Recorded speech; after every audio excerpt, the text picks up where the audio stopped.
Hello everyone, welcome back to Panther Talks episode 11. Because we're finally fully in the double digits. We did 10 last week, but we're at the big 1-1 now. Number 10 will be uploaded now. Yeah, number People will 10, be able to see that. 10 was uploaded 10 o'clock this morning, if I remember correct. Yep. And blooming hell. Right, I've just realised something. What's that? We normally record at 3 o'clock. Yes. Well, the clocks went forward an hour, so it's now 4 o'clock. Wait, the clocks went forward now? Yeah. That's why I felt so knackered. Honestly, I got in bed last night. I laid there, and it was about 12 o'clock when I got in bed. I'm like, right. So I spent like an hour talking to my partner. And anyways, I looked down at my watch, and it says it's like 2:24. I'm like, oh shit. It's been more than an hour then, so I turned over and went to bed. Anyways, obviously now you've told me that. Yeah, it's only been an hour. Okay. So yeah, we're technically an hour, 2 hours nearly behind of what we'd usually be at. Technically speaking, we are on time. Technically. If the hour didn't happen, we'd actually be 6 minutes early. Alright. Well, that's always nice to know, isn't it? But It's... the clocks did go forward an hour, so you're an hour Yeah. late early. Ah, shit. How dreadful. Could you? I know, right? Committing some crimes here. Still, at least we're not a day late like last week. We're improving. We don't mention that. We already did in that episode. No, we didn't. You've no proof. I do, and it's posted on podcast and on YouTube. And mentioned in the live stream on YouTube. So, I have more proof than I'd like. Well, anyways, let's move on to some topics, shall we? Yes, let's. So this week, actually, let me just change that a little. Last week, we discussed briefly about a quite a famous actor called Lance Reddick who has passed away. Yep. There has been some news that released since then. I told you last week about how he was a voice actor in Destiny 2. Turns out, he absolutely loved Destiny 2. To the point where the day before he died, someone found his account the day it was all announced. And they found out that the day before, when he was still alive, before he died in his sleep that night, he was actually sat playing Destiny 2. Never till the end. Exactly. But apparently, Bungie has they announced this 3 days ago, on March 23rd, but they've confirmed that Destiny 2 players can expect new performances from the actor still, because they actually do have some lines that were recorded for future expansions. So there is still new things to come. Live on then. Yeah, 100%. The day he was actually announced to have died, players performed a vigil around his character in the game. And there were had to have been about 60 of them just surrounding him. It was really sweet to see, it really was. But in the actual game, when you load it up, it says Lance Reddick, 1962 to 2023. Lance Reddick was an iconic presence on screen and in person. His kindness and dedication shone bright throughout his work in films, TV, and games, including his portrayal of Commander Zavala. He will be missed greatly. Rest in peace, Lance. Which I thought was just really nice to see, to be honest. But yeah, as sad as it is. How much of an impact some people make on them? Oh, 100%, mate. He made a massive impact on people. As some people say, he was an actor, a musician, a gamer, and a family man. So, he basically nailed all things that most of us would like. You know what I mean? I can't fault that. But I thought I'd cover that early on. That way we can get to the more, shall we say, interesting and amusing things so that we break away a bit from the sadder moments. Sounds like a plan, sir. So, So, there has been more talks in regards to Microsoft buying Activision. the battle goes on. Oh, it's been going on alright. So, I'll start with one of the older ones and we'll move forward from there. Go on. On March 23rd, there were accusations. Sorry, this is when this article was released. I don't know when the accusations exactly were said, but basically there was a release that PlayStation were planning to pull on it, which was that apparently Redfall, Bethesda's new IP coming from ZeniMax, I think it is. No, ZeniMax to me.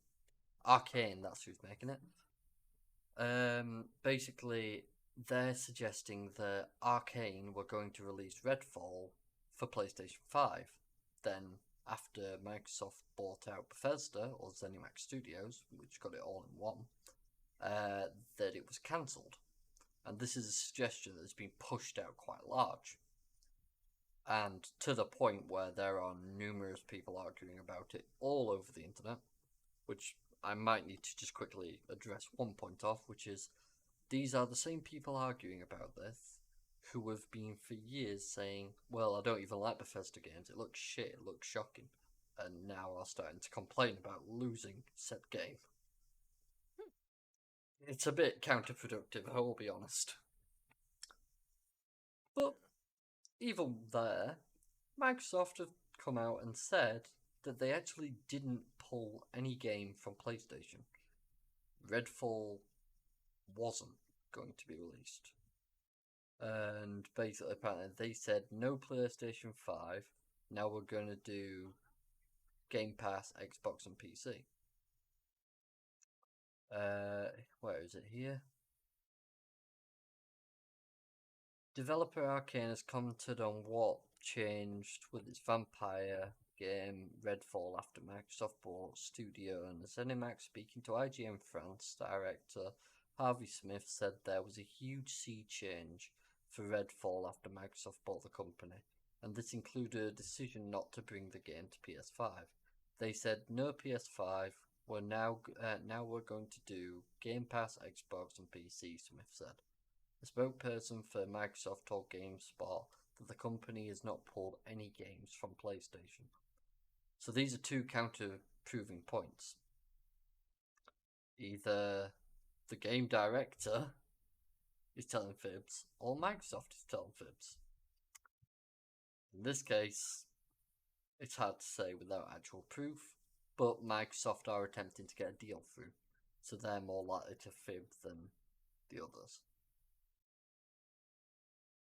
But Microsoft's full statement is, we haven't pulled any games from PlayStation. In fact, we've expanded our footprint of games that we've shipped on Sony's PlayStation since the acquisition of ZeniMax, and the first two games we shipped after closing were PS5 exclusives.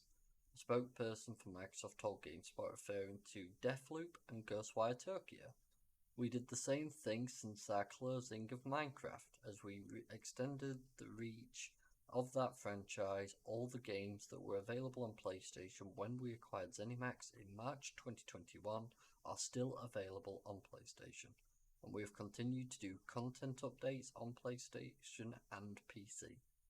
We have always said that future decisions on whether to distribute ZeniMax games for other consoles will be made on a case-by-case basis.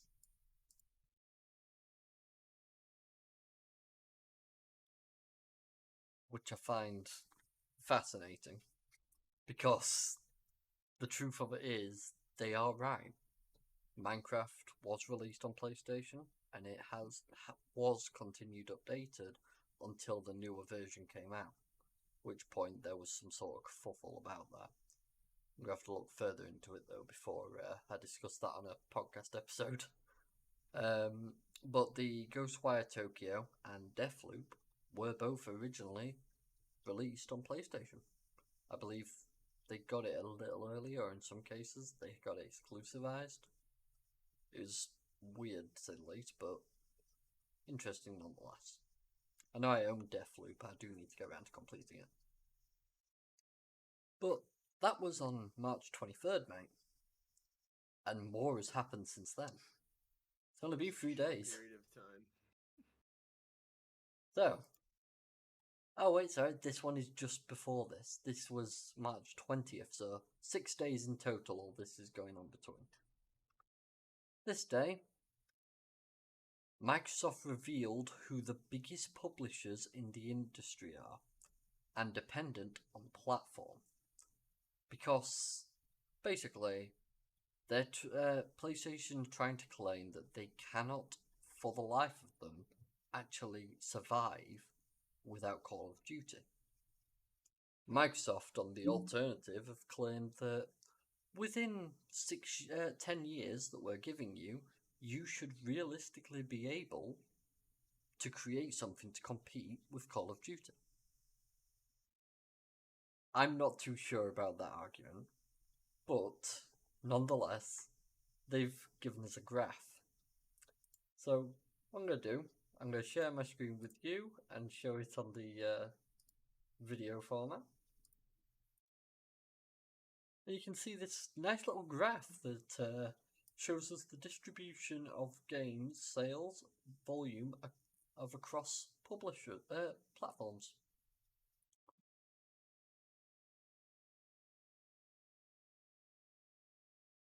So basically, as you can probably see, red Nintendo, green Xbox, blue PlayStation.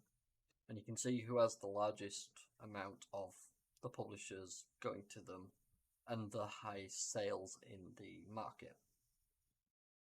Makes sense, doesn't it? Xbox. You what, right? Is that Nintendo doing better than Xbox? Yes. It's been known for a long time, to be honest. Plus, you have to think, Nintendo's market, it's one of the highest largest publishers, but it only goes to Nintendo's platform. So they do make a fair chunk. Stuff? No, not really.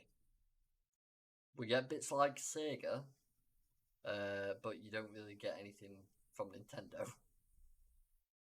It's a bit like Sony. You get like minuscule amounts from Sony, but most of it's just PlayStation. Nintendo's more of its own thing, whereas PlayStation and Xbox rival each other. Like, Nintendo's your handheld consoles. Oh, 100%. So and PlayStation tried to compete with them with the PSP and the PS Vita, but did not go well. I feel like they didn't go off with as much of a bang as they wanted them to. No, to be honest though, as a lot of my friends still discuss today, the PS Vita and PSP, the stuff you can do modding those and things, they're fantastic for it. But it's just PlayStation don't want to touch it with a 10-foot barge pole. You can see why, but still, it'd be worth doing. And look at the Steam Deck, for example. That thing's doing fucking leaps and bounds. You're literally able to play Steam games on that, like, it makes sense. My friend was sat playing Black Ops 2 of all things the other day on it. Oh, Jesus. Apparently it worked fine. I'm quite surprised.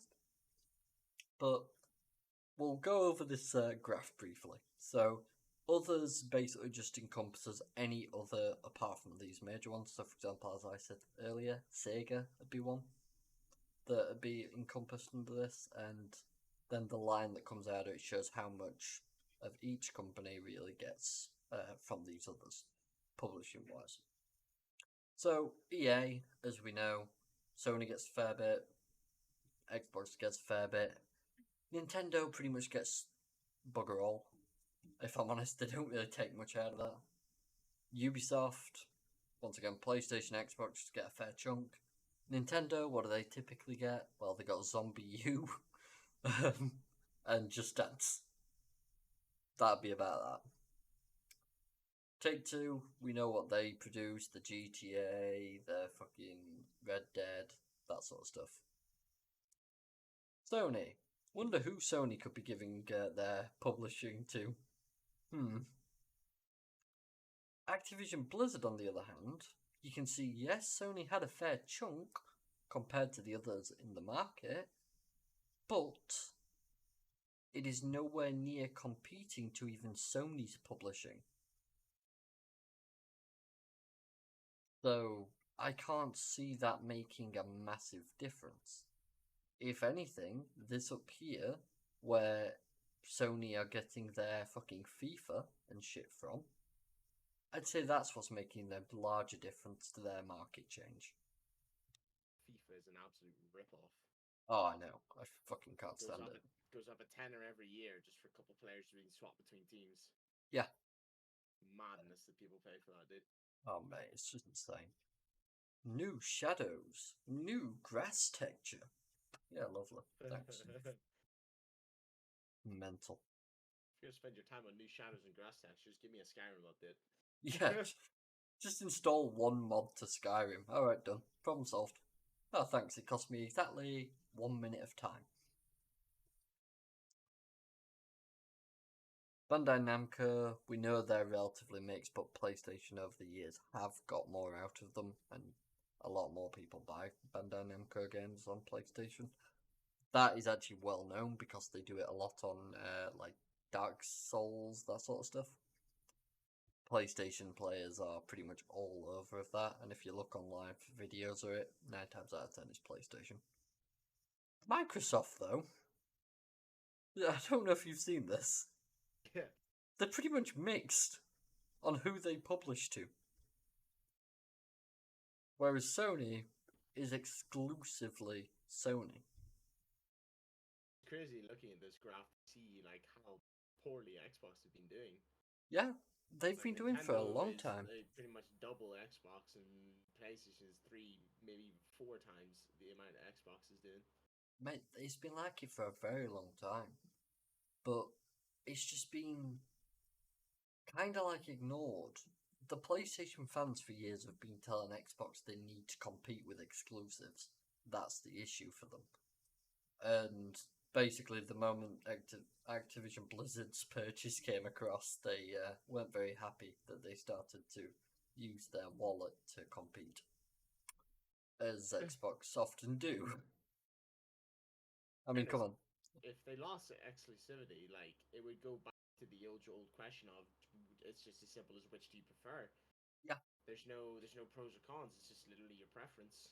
No, I am willing to bet, hands down, if exclusivity was removed and every single one of these did the same,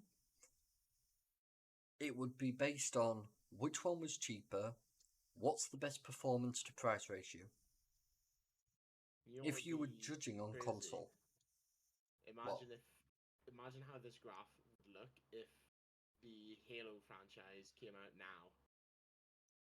What you mean, like all the Halo games started getting released, like not when they did, but now instead. Imagine the difference that graph would be. It would be interesting to see.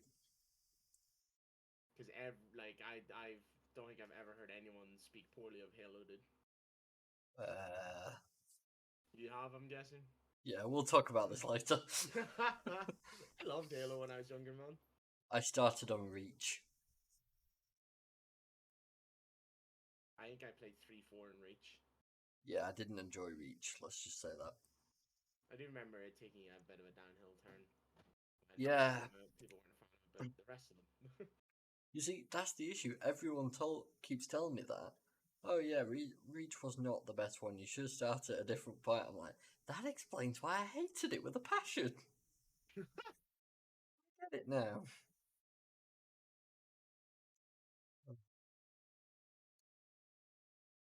But yeah, there's a lot in regards to Activision and Xbox's sales, as well as PlayStation versus Nintendo versus Xbox.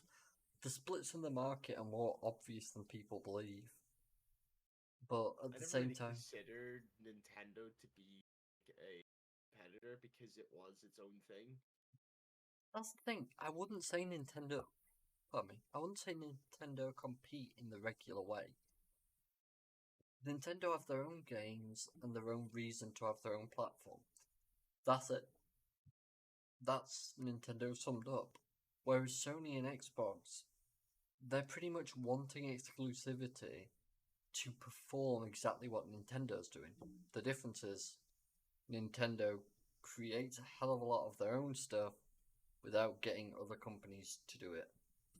It's just Nintendo. It's still like its own thing. So because there was always that rivalry of PlayStation and Xbox, Yeah. I felt like you would either have PlayStation and Xbox, and then if you wanted, you'd also have a Nintendo. Yeah, pretty much. That was the way to do it. There's never because there's never obviously there can't really be like a preference for Nintendo because you can't play the same things. They can prefer Exactly. the Nintendo games to what games options you have on the consoles. Yeah. Then obviously that's a different story there. But like It was that's like very similar. the way it was at the PlayStation, Xbox, and then if you want, have a Nintendo as well because it was completely different. Oh yeah, it was very similar on PC. When I first started out on PC, it was very similar then, because you'd get on PC and there'd be games that you'd never really heard of or ever seen on console. Nowadays, it's a very mixed bag, and you'll see a lot of indie stuff, some good works of art that are just PC only, but mostly it's what's on other devices as well. That's what I remember PC being is you would go on there, you would find like the much larger games that were like consoles were completely incapable of running, Yeah, and they'd be completely different to like the normal that you've experienced on consoles. oh, 100%. But at the same time, I sort of sit back and go, what are some of the major game trends of the past couple of years? Well, it's simple. You're talking survival games, you're talking battle royale games, shit Nothing like but this. battle royale. Did Oh, I know, but so what I'm bored more of it. trying to say is these games that started out as trends, all these trends started out on the PC platform. PUBG, which was originally a armor-free modification, which is actually how battle royale games started there. If you want to go back to actual full realistic, battle royale started as a genre from Bomberman. But if you want to talk about modern battle royale, you're talking PUBG. And you're talking armor-free modification. If you're talking survival games, before things like Minecraft, I never really saw many of those. And then they got more advanced with things like Green Hell or Rust or fucking whatever the hell you want to talk about. The Forest, Sons of the Forest, so on and so forth. A lot of these big testing genres started out as little things on PC. And people were there like, oh, why would I want an indie game? Or why would I want this? Why would I want that? And that's what a lot of people say about PC as a platform. Why would I want a shitty indie? When they start blowing up, it then starts to become a situation of they really want it on X platform. But if we see a game, for example, that Sony's doing, and we're like, that looks pretty cool, I'd love to see that on PC, we're immediately PC port beggars. It's a really floppy system, and the console war Certainly not mindset great. is bollocks. Yeah. That's why I came to PC, man.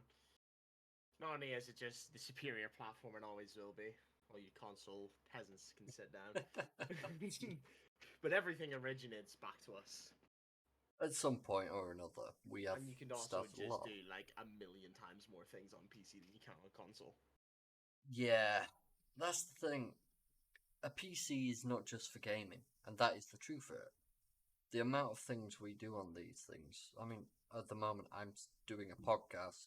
I could record gameplay, I could stream gameplay, I could stream my VR, all that, and it can all be done from here. Don't have to change much, just click a few buttons and off I go. Yep. And it's just so easy to control. But the other thing to it that I find just more saddening is the disregard, I guess you could say, the the separation basically between console and PC players. We should more work together because PC as a platform, we kind of push for more progress, I guess you could say, in specs, in what games can do, trying to push the envelope more and more as time goes by. And now we hear Sony fans saying that Xbox is actually preventing the progress of games and complaining about it and screaming about how bad Xbox is due to this. And all I can think of is, well, okay, but you guys have been doing that for years, and now you're complaining because you're being affected. Don't worry about it. Let the games come out. Have fun. We can install mods and get it to where we want it to be. You might be stuck with how it is, but as long as it's a fun game, enjoy it. Move on. Stop living in the bloody past. Anyways, I'll stop bitching and moaning about that bit.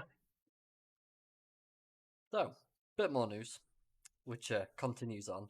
This came out today, and it's actually it's over like 4 different articles, this one. It's quite big, quite beefy. But, basically, there's a reader's feature here which came out. I actually want to put that one to the end. Here we go. Came out 2 days ago, so yeah, we're 1 day ahead now from where we were in the last article. Microsoft's £56 billion Activision Blizzard takeover moves closer as UK watchdog drops their concerns. The UK were the ones holding it back at this point, and they have dropped its concern that it had. The Competition and Markets Authority had previously feared the deal could see games like Call of Duty and World of Warcraft made exclusive to the Xbox console. One, that's done. How the fuck can you exclusivize World of Warcraft to a console? Doesn't even have enough bloody buttons to do it.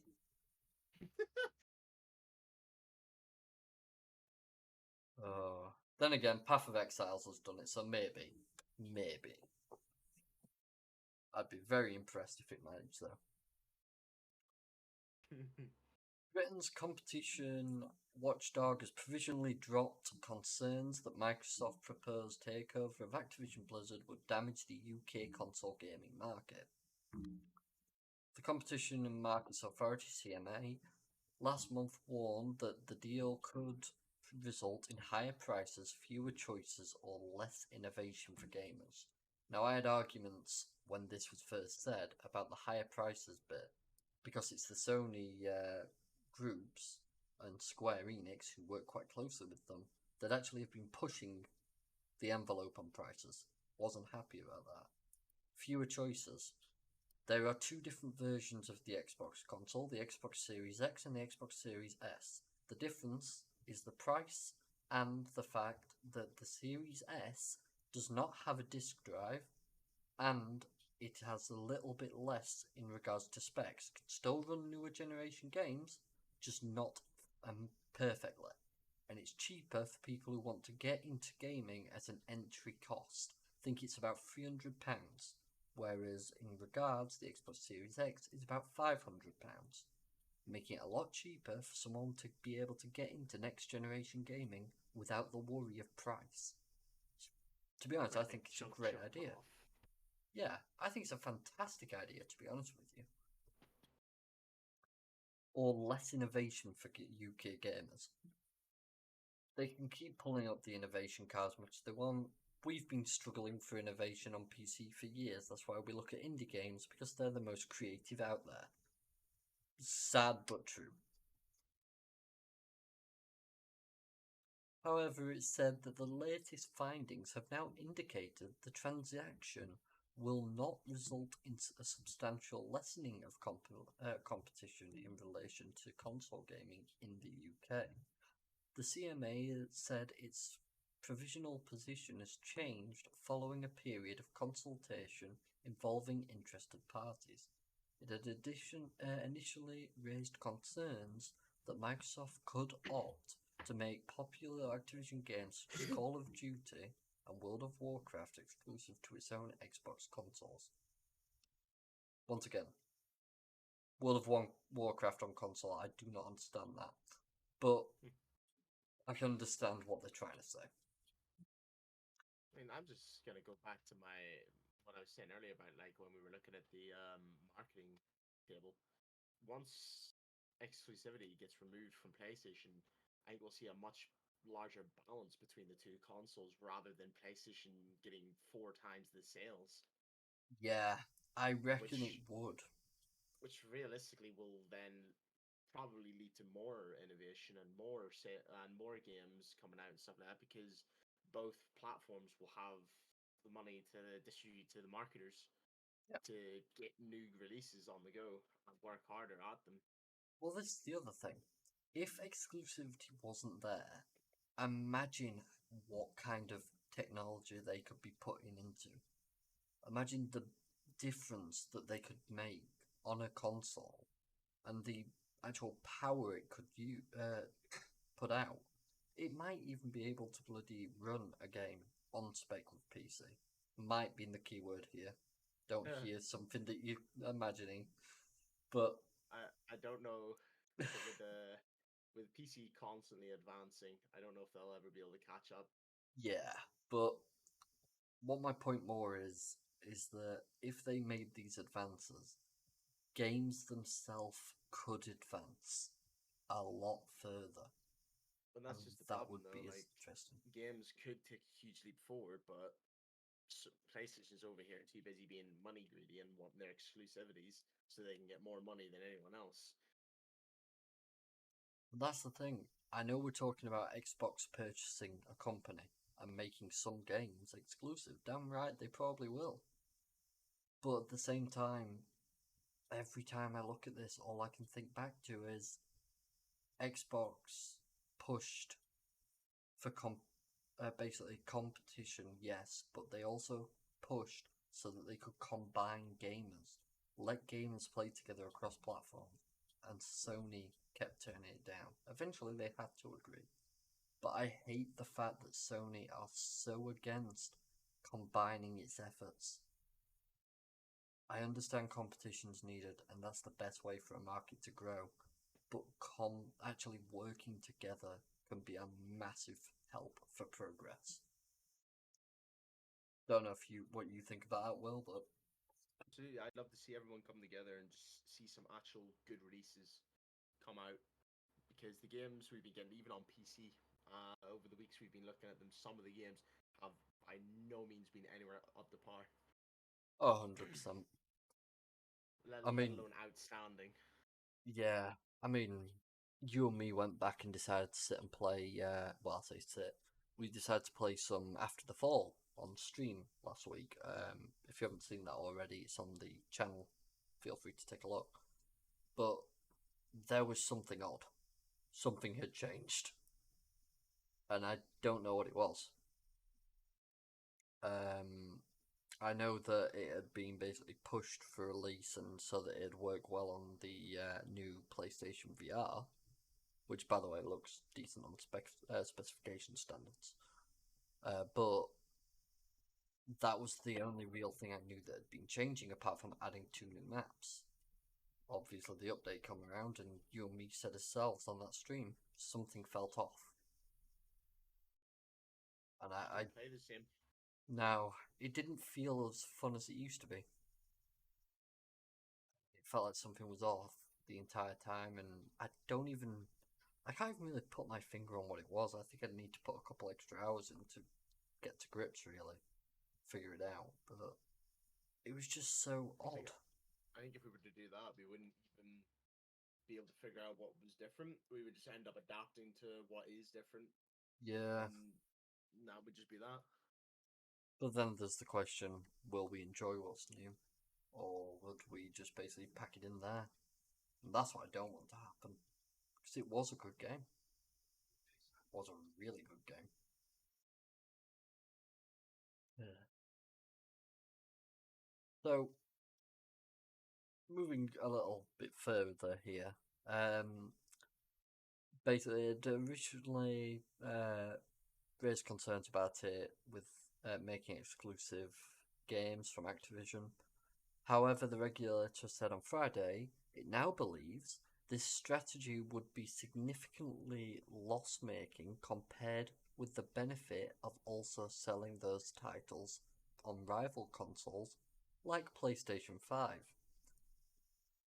So they've also made the logical thought of, even if we were to give them access to this and allowed them to make this purchase, they're going to make less money than they would if they sold to both systems. Which is logical to think. Because it's not like when people have just spent hundreds of pounds or hundreds of dollars on a brand new platform, aka the PS5, and when they were being scalped to shit, it's not like people are just suddenly going to go out and go, shit, Call of Duty is no longer coming out on PlayStation. We need to go buy an Xbox right now. It's not going to happen, is it?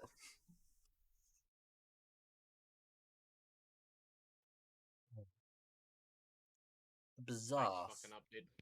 Your mic's fucking up. Did you hear anything what I said before that? No. Yeah. My mic seems to be playing up for whatever reason.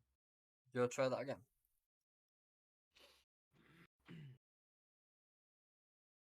I seem to be able to hear you now. Yeah, I'm like watching it as we've been talking, and like sometimes it's just not picking me up for whatever reason. Well, you sound clear now, which is good news.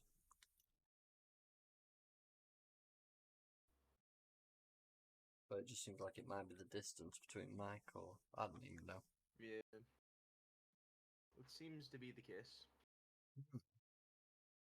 What do you think about that, though? The idea that if it was to be sold on just one platform, Activision Blizzard would make a hell of a lot less money due to that. Do you say that's about right? Without a doubt. Without a doubt. Yeah. I don't. There'd be such a smaller player base if it was only on one platform, because Call of Duty is split between everyone, everywhere. Yeah. On all platforms. 100%. And I mean, they've now made a 10-year deal with Nintendo. They're pushing for a 10-year deal with PlayStation. And they're going to constantly release on Xbox and PC. My mic is fucked. Your mic is fucked. I love how like it didn't register any of what I was saying until I said my mic is fucked. It's wonderful. Always delightful. I don't even know why. It's like nothing's changed with it. It's just not picking me up. Very bloody bizarre. Never known that one before. It goes again. Hello. Hello. It's Right. just constantly cutting off for no reason, man. I'm gonna hit pause on the recording for now, and we'll pick this up in a few minutes. And we're back from our short intermission. Well, Panda's mic now seems to be picking him up. Hopefully. It is, thankfully. But, yeah, we'll continue with this now. So, we were last just discussing about how consoles, selling Activision Blizzard products on just single platform wouldn't be the best option. It would probably cut their profits into like fucking quarter, so it wouldn't be worth it. I like the laugh. Yeah, I made many of those where apparently none of them picked up. I heard one. So I just want to quickly go through this one as well, because apparently it's pretty much the same thing from 2 days ago, just a different. Sorry, a different company has actually reported on it, and typically, in the UK at least, when this happens, you get more information sometimes. So I like to look over it from a few different stances. So it no longer thinks substantial lessening of competition.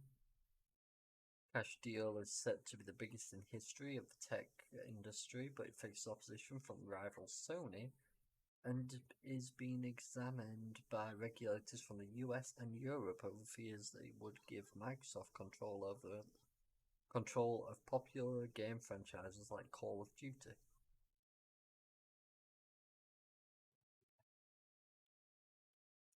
But yeah, they've actually said here that basically it would not be commercially beneficial for Microsoft to make Call of Duty exclusive to its Xbox console.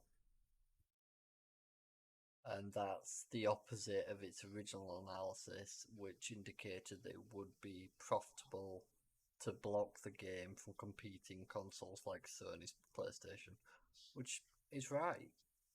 Here it is. The cost to Microsoft of withholding Call of Duty from PlayStation would outweigh any gains from taking such action, Martin Coleman said, chair of the CMA's independent expert panel investigating the deal.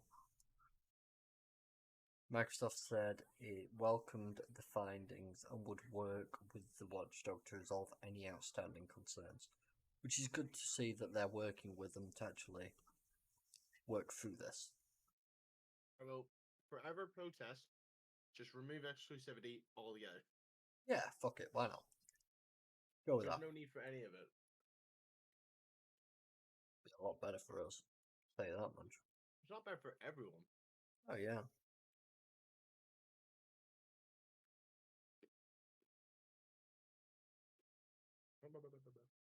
But it's obvious as well that Activision Blizzard want to go through with it because they literally said that they wanted to go through moving forwards with this deal, and they joked about Sony because they were upset that they'd actually fucked with their deal in this situation.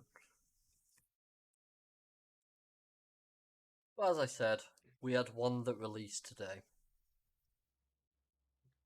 And it's a dumb one. Oh no. From an Xbox fan.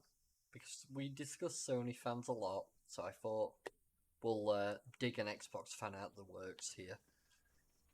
One of these rare peeps who decide it's a good idea to write an article for the Metro, of all people.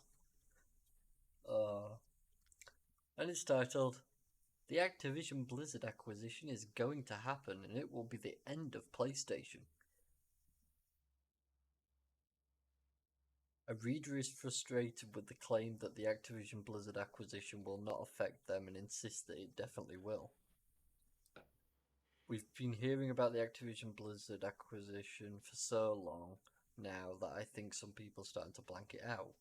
It's getting to become a Brexit-style situation where people just want it to be over and have stopped thinking about what it actually means for the future.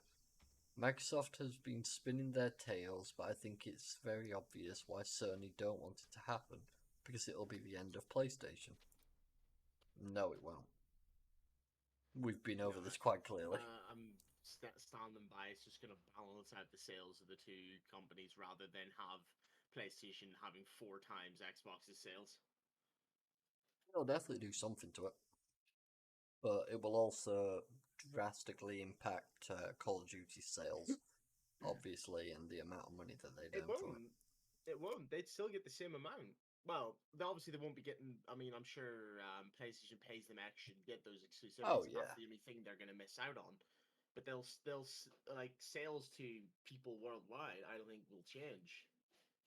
It shouldn't affect it too much. Especially considering, I reckon, the people who really want to play Call of Duty and buy consoles for Call of Duty will probably just move. Not an issue to them. Before you dismiss that as hyperbole, consider the facts. According to Microsoft, the acquisition won't change anything for Sony.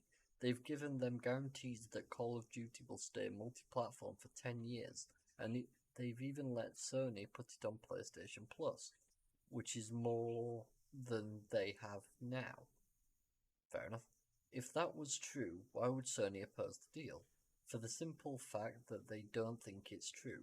They know Microsoft owning Activision Blizzard will completely change the dynamics of the gaming industry. Well, I mean, the gaming industry is constantly changing with the amount of acquisitions. And if I actually recommend everyone do this, everyone should go to the Wikipedia pages of both companies. Look down them and don't count each company. Count each company which is to do with video games, because they're both technology companies. Sony's got audio design companies. Microsoft have got general servers, networking companies, and things like that they've bought out. Look at both of them. Microsoft is above them by one, I think it is, in acquisitions. So they both actually purchase companies at a similar rate. The only difference is the size of the person's wallet. Yeah. That's about it. You've probably heard all this before, but I keep reading about people insisting it won't affect them. It's literally not going to affect PC at all. Nothing changes for us. Or that it hasn't, apparently unaware that the acquisition hasn't even happened yet. Everyone knows it hasn't, but okay. But it will. It will affect every publisher and developer, and by association, every gamer in the world. The only reason I could think that it will actually affect everyone is the fact that for some reason it will become an acquisition war where Sony's going to buy as many as they can and Microsoft is going to buy as many as they can to try and keep up with each other until the end of time. The problem here is not Call of Duty. I'm sure Microsoft will find some way to get around keeping it multi-platform, but that's not really the point. Sony can survive without Call of Duty, and to be honest, there's more chance of Call of Duty being irrelevant in 10 years than anything else. I call crap on that because of how long Call of Duty has been out there and how many duds they've released, still being actually Anything loved. can happen, my friend. You never know. Yeah. I know, but with the amount of duds they've released, the fact that they've not gone bloody irrelevant already is surprising. That amazes me. And then how all the games are very similar to each other. Exactly. They've just remade old content for a lot of it as well. Oh, 100%, mate. 100%. No, the real problem is that Activision Blizzard is a massive company. They have 13,000 employees, which is more than Nintendo, and yet Nintendo are second in the market shares. There's a reason Microsoft is paying $69 billion for them. And remember that that's them getting them cheap following the toxic workplace revelations, which I notice we haven't heard a thing about as soon as Microsoft announced the acquisition deal. Well, there's a reason we didn't hear much about it after that, and that's because it was being dealt with by actual legal proceedings about 8 months before. And primarily, simply put, because they decided to actually deal with this in a legal capacity, a lot of the people involved were fired. You want to look at the legal proceedings, go for it. Blizzard makes lots of highly lucrative games like World of Warcraft, Overwatch, and Diablo, and Candy Crush Maker King are the most profitable of them all. I hate this because the guy clearly doesn't know how to type. And. Don't be a dick, mate. Now, Roy. I'm not being funny. He's trying to be a show off and he's just making little mistakes and it's infuriating. In fact, he's going on to like a mobile game. Oh, yeah. Which mobile games are made for Cash grabs. nothing but profit. Yeah. I mean, like they are considered free to play, but the amount of microtransactions and the amount of people that purchase those microtransactions. oh, Lord. I mean, The moment you, sorry, but Blizzard fucked up with the Diablo mobile launch so much that people fucking basically screamed at them.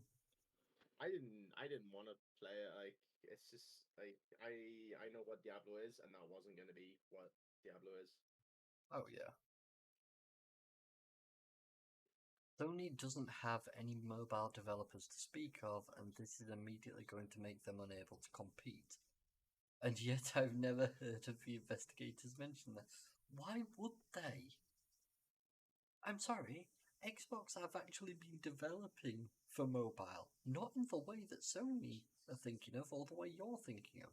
They released an app called the Xbox Mobile app, which will allow players to be able to play their games on their phones via the cloud. And yet you're bitching about Candy Crush. Jesus Christ. What a world we live in, my friend.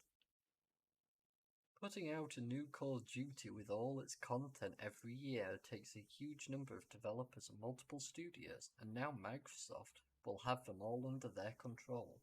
Plus, they'll almost certainly use them for things other than Call of Duty, as they've already hinted about not having one every year anymore. Which I think would also be a good idea in the first place, because Activision Blizzard ran about it at one point. It would allow them to. What was it? When was that? Was that the Infinite and Warfare Advanced Warfare It Black was. Ops 4 days? When Yes. those Call of Duties were coming out, and they were an absolute flop compared to previous Call of Duties because there was so much pressure. Yeah. And then was it Sledgehammer was one of the developers? Didn't they like fall out? And now there's only two of them making it, so they're having to like switch each year to make a game. That's the I one. don't know if that ever happened or not. I can't remember It's- everything precisely. It's But pretty much basically, that. there's just so much pressure on the developers, like having to get a game out every year. Yeah. Now, I know that gives them 2 years, and when Sledgehammer was there, it gave them 3 years, but it still just wasn't great. No. And then them having more time is nothing but a positive for us. Yep. It gets more quality into the game. It allows more quality in game production. And that's what we're wanting. We're not wanting fucking repeat after repeat like this fool clearly wants. I'm sorry. I need to be more polite about this, but I clearly have a little. Well, what's the word for this? Disagreement against Yes, this you definitely person. disagree with what those writers said. Yeah. And also, if they want to use the staff for other things, that's their prerogative. They would own the company, but as the most part, if you look at things like Bethesda, what they've been doing with them, they've told Bethesda, do what you're doing, just keep us up to date. They want them to be able to do what they want to do, create what they want to create, just make it good, make it enjoyable, and make it a positive consumer experience. I mean, look at the series that Bethesda has produced already. The multiple amounts of them and how well they've went. Why would you want to tell them to do anything different? That's what they were doing with Star. I forgot the name of it. Damn.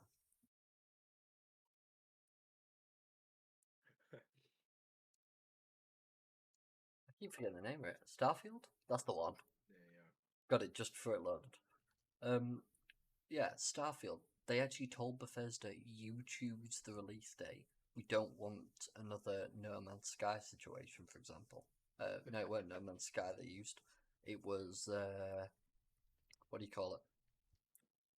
Cyberpunk. They used as an example. But No Man's Sky, in my opinion, is a really interesting example. If you watch Internet Historian's video on No Man's Sky development, Sony actually pushed them to get it released as soon as possible because Sony were actually financially backing them to an extent, which caused a lot of the stress and a lot of the worry on an indie company, which caused for a lot of the issues that happened, as sad as it is to say. In one instance, Sony will be completely outgunned in terms of developers and franchises, and there's no way for them to compensate. People say that Sony are just trying to protect their dominance, as if that's some sort of criticism. It's like pointing to some guy about to be beaten up and complaining. He's trying to stop them from hitting him. What a dumb bloody comparison! Oh. Sony for years have been buying exclusive rights to parts of games that everyone gets access to. Now, yes, everyone gets access to the main game, but Sony, for some reason, believe they've got the right to purchase specific segments of these games and own them for either a limited amount of time or permanently. They've done it with Call of Duty numerous times. And I'm not being funny, I'd say that's a bit shittier. Giving people what they want to an extent, but then withholding with your other hand. It's the equivalent of giving someone $50, but actually, in your other hand, having 100. It's like, yeah, okay, you're giving, but you're not giving all that you could. It's a bit dickish. If Sony aren't dominant, then Microsoft will be. If all things were equal, that would be fine. They were in the 360 era and the world didn't end. But this time, that dominance will be bought and paid for, not earned. And it's that Sony can't compete with. There's going to be no way back for them if this deal goes through, and the best they can hope is to eke out a Nintendo-style existence based purely on their first-party games. Now, I'm sorry, but that's something I said a couple of weeks ago. Sony did pull back after the Xbox 360 era because Sony was doing good at that time, but Sony has gone down the shitter over the years and not improved at all. They're just standing by, waiting for shit. And they're not really making progress. Their VR, yes. The VR is apparently quite good, but that's not enough to really get us there. And make no doubts about it, the deal will go through. I think we all knew it would from the start, but everything that's been said now by the investigators pretty much guarantees it. And after that, there's no way back. Things will never be the same again, and I hope all you people who claim it won't affect you come to realise that. And the reader's name was Telos, and I'm not a fan of this person. He's acting like the effects of this deal going through are going to be negative, but like what we're talking about here, if this deal goes through, is giving everyone access to the same content and not limiting people because of the platform they're on. I don't see that as a bad thing at all. I reckon there'll be a lot of development to come with it, and I reckon Xbox has, as a company, and as what they've proven in the past with Bethesda, for example, will allow for a lot of help to this company. Bethesda was struggling during the 76 days. Everyone could see that. Yeah, they've all had their struggles. Yeah, it's just about how you come back from it. 100%. Another point as well is like, if this deal does go through and they have the developers of Call of Duty working on other projects, who knows what might come off of that?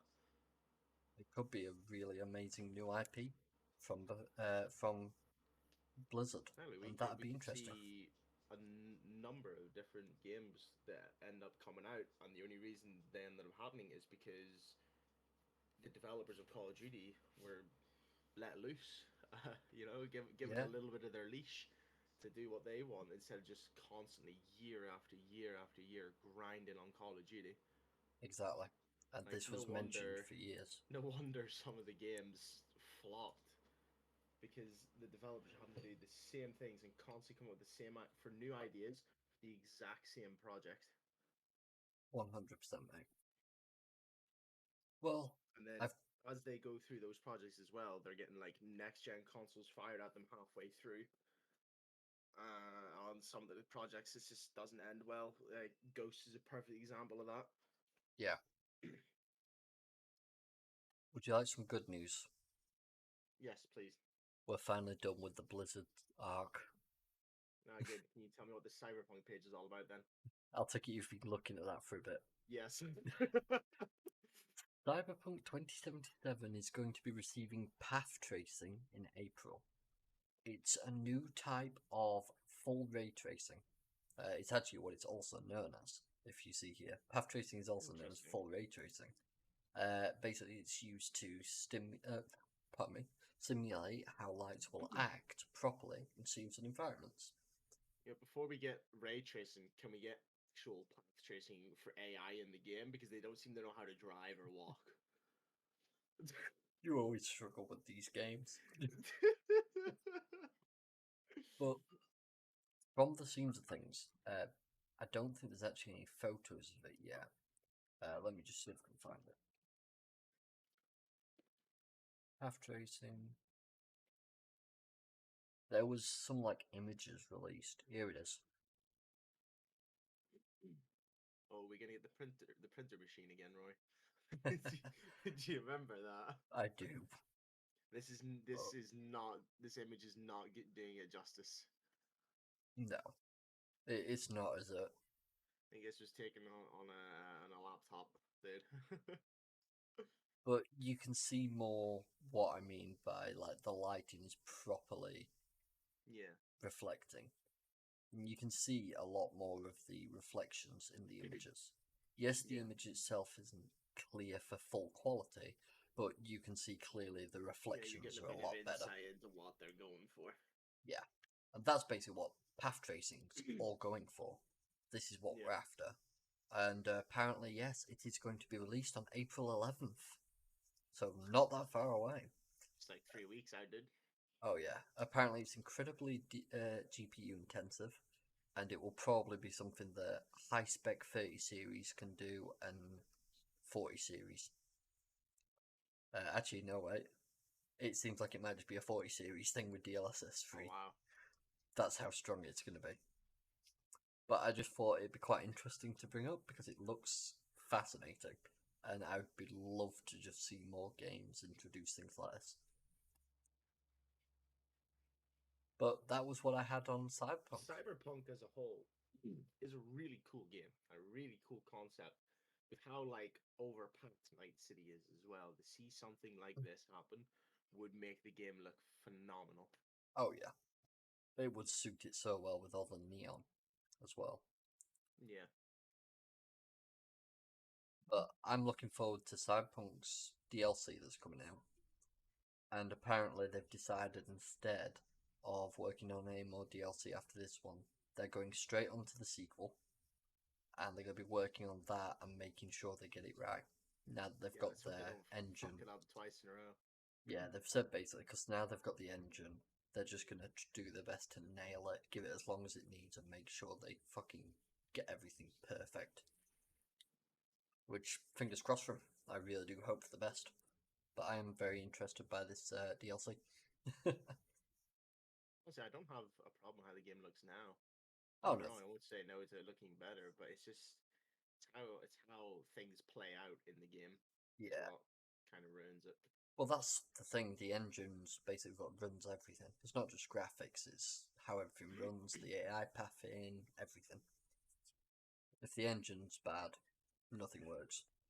Yeah. Suppose we'll have to wait and see. 100%, mate. So, the big news in the gaming industry this week. Counter-Strike 2. It's been tested. Dynamic smokes, dude. Have you actually seen it? Yeah. It actually looks really cool. It does. I've got to say, I'd love to see this in more games because I just think it's such a cool idea. 20 years for Counter-Strike's first update?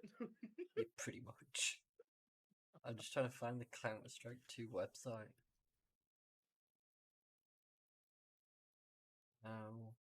That's it. Here it is. Have you been on this website? No, I have not. Oh, it's fantastic. I actually love this website. As far as I know, that they're already doing shitloads of transactions for cases. They're doing a load of testing at the moment, but the reason I love this website is because it shows this. You can see the shots pushing through and the grenades moving the smoke. Grenades just blast the smoke away, dude. I saw a clip where smoke was thrown. A guy just stood in the middle, in the middle of the area of the smoke, not in the actual smoke, but like in the middle. So they struggling to describe that. It's okay. So him and two other players, the smoke's in between them. Yeah. He stands to where he'd be in the full open, throws a grenade into the middle of the smoke, which blasts the smoke away. And obviously they're going to be watching the corner, waiting for the smoke to dissipate. Yeah. And as the grenade blasts away, he just taps at both of them because they weren't ready for it. That's It was fantastic. absolutely awesome to see.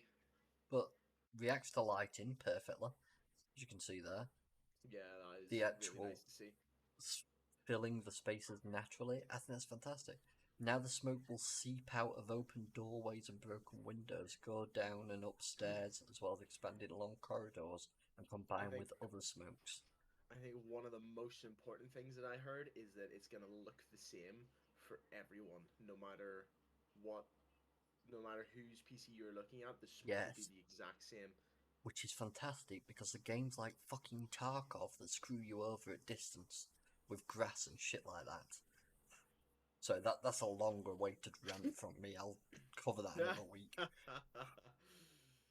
Fucking armor and Tarkov. But this is something I thought you'd like to see. So this is the original CS:GO long game app. Okay. Yeah. Phew. This is the Wow, original. this is really cool. What Lower. they've done on the website. Look at how much brighter though it all is. Yeah. Restrooms. I just think this is phenomenal. Like, you just see certain bits and you're like, fucking hell, what have you done? It's so cool. Then they've upgraded some maps, so just like small graphical changes and things. Oh yeah, I would like to think so. You know. It's so familiar, but at the same time so different. The ramp. And like, if you just look at these containers here, It's more vibrant, dude. yeah, T-spawn. The color change is just immense. The lighting as well, like there's nothing worse than when there's like a poor lighting scenario and it just because of how it looks, it makes people blend in on certain areas. Oh yeah, I mean, That is just like, there's no one's fault for that. It's just simply how the game looks is what 100%. makes you miss something. Whereas how it looks now, with the much brighter areas and everything being more vibrant, you're going to be able to distinguish people much Exactly. better. I mean, I never realised that this was actually a pebbled wall, but when I pulled that across, I could tell instantly, Yeah, so clearly. you can see individual pebbles, Yeah. different colors and everything. But the weird part is, if you drag it back now, you can see them. But Yeah, I never noticed it before. you never think about it before because it wasn't detailed enough. Exactly. Just like the light change there. Yeah, It's mad. somebody finally changed the light bulbs, dude. The back plat on CSGO. Just looking at the ground as well. Yeah, It's mad. Long gay doors. And it's just like everything just feels refreshed. I mean, so much so, those were green, now they're brown. DT spawn. This is my opinion, is like, you can tell over here there's like a lantern rather than a light bulb. Do you know what I mean? yeah, It's not white light, it's warm light. Mid doors that everyone's used to. This bit, in my opinion, makes such a difference. yeah. I don't know what it is, it's just so impressive. Oh, and they're adding an actual modelling tool and rendering tool. Look how easy that is to use.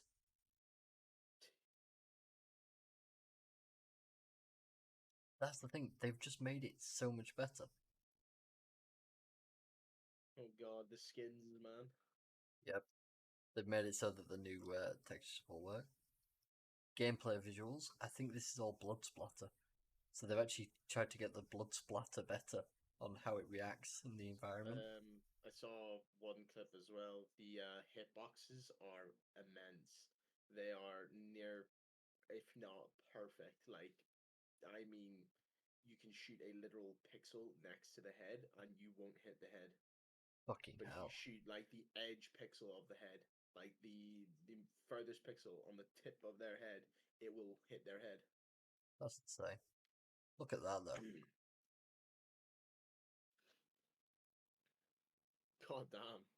That looks nice, but look at this. Oh yeah, the Molotov.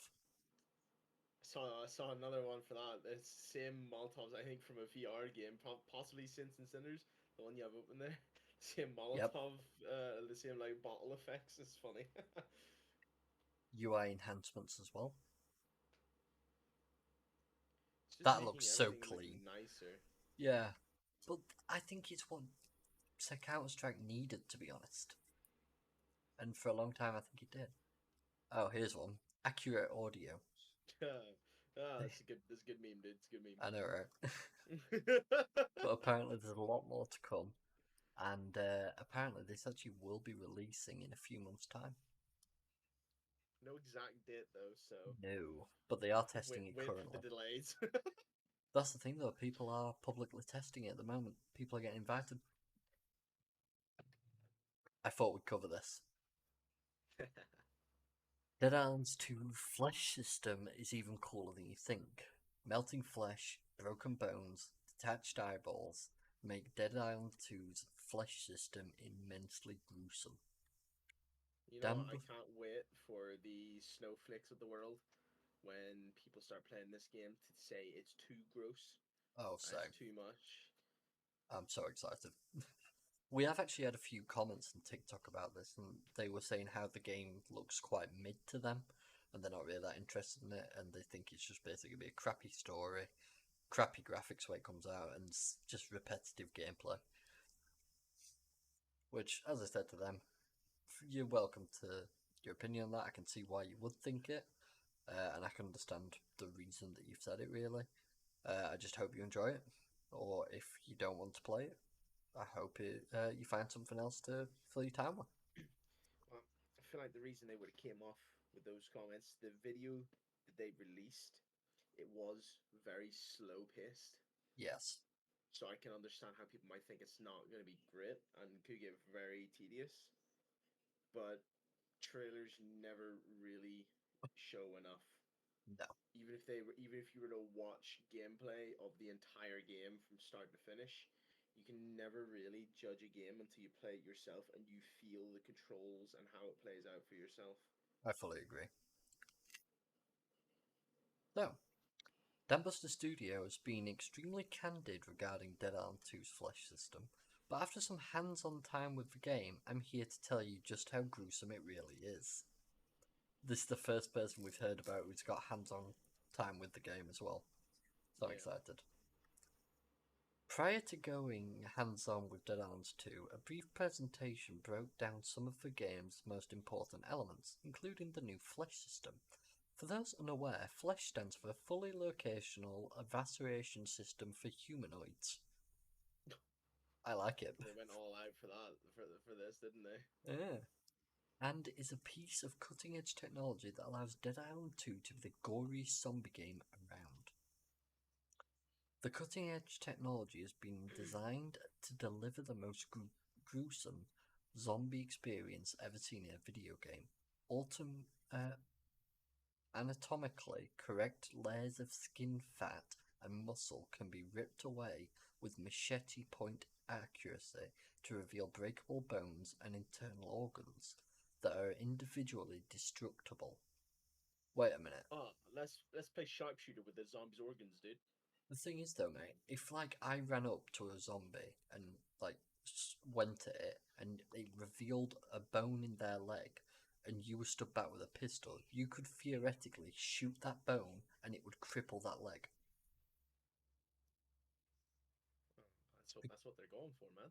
Because it sounds like it's, as it says here, you could be ripped away with machete point accuracy to reveal breakable bones and internal organs that are individually destructible, which means that every point of the zombie's body can be destroyed. Yeah, so let's just cut open this chest cavity, rip out the stomach, and play sharpshooter with its organs. Yeah, it'd be fantastic.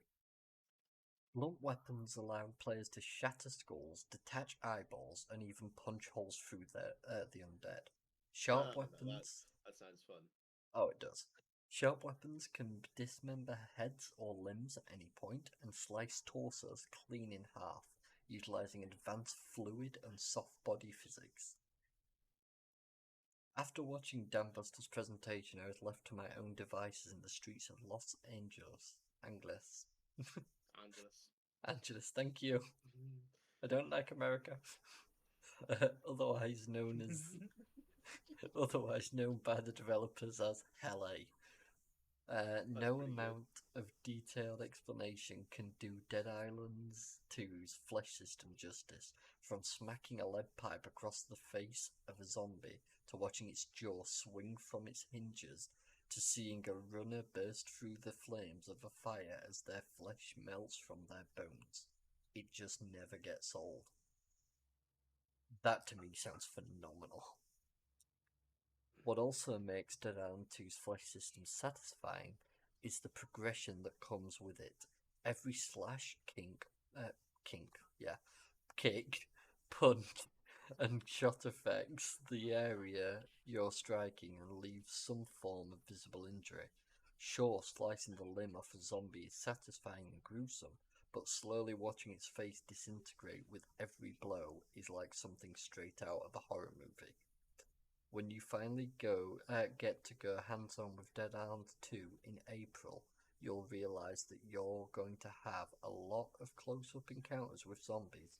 Like many other zombie games, it's easy for swinging at enemies to feel repetitive, but Dead Island 2's flesh system makes every single interaction unique, gruesome, and straight-up fun. Now, when the mothers used to complain that video games encourage violence, this would be the game that they would want to talk about. 100%. You're only going to enjoy this game if you are just in it for the violence, man. I'll guarantee you. Just remember, it is releasing on the 21st of April, 2023. 4 weeks. 4 weeks. I'm excited. Why couldn't it have been the 24th? The fuck? Go away. What's wrong with the 24th? 24th's payday. Huh. If it was payday, it'd be easy. Could just buy it in advance. Well, I wanted to talk about Saints and Sinners Chapter 2 because it's finally out on PC VR. Hurrah! I'll be honest, I bought the game, played a very small amount of it, and just never got back to it for no reason whatsoever. Same here, mate. But the game looks phenomenal, and the second one is apparently just continuing. But I saw it when it was on Oculus Quest, and it was exclusive for them for 3 months, and it looked appalling. Graphically, it was just appalling. So I'm excited to see how this has come out, and I just wanted to basically mention that yes, it is out. It looks like it's going to be a lot better, and if you have VR on PC and you are interested in this game, or even PSVR, it's out now. You can buy it. Have fun. These games are so much fun, especially the tutorial on the first one. So much fun. But I think you'll have a heck of a time. Well worth doing. But anyways, moving swiftly back on. I don't think I actually have any of the topics for this week. I think we're free. We're done. Oh my goodness. A lot happened. It did indeed. Started out a bit sad, but we moved through. I got a bit angry at some random guy who doesn't know simple basics of the gaming industry. Dead Island 2's flesh system is definitely going to be the thing that's going to keep us gaming through April. Well, through the end of April. So, yeah.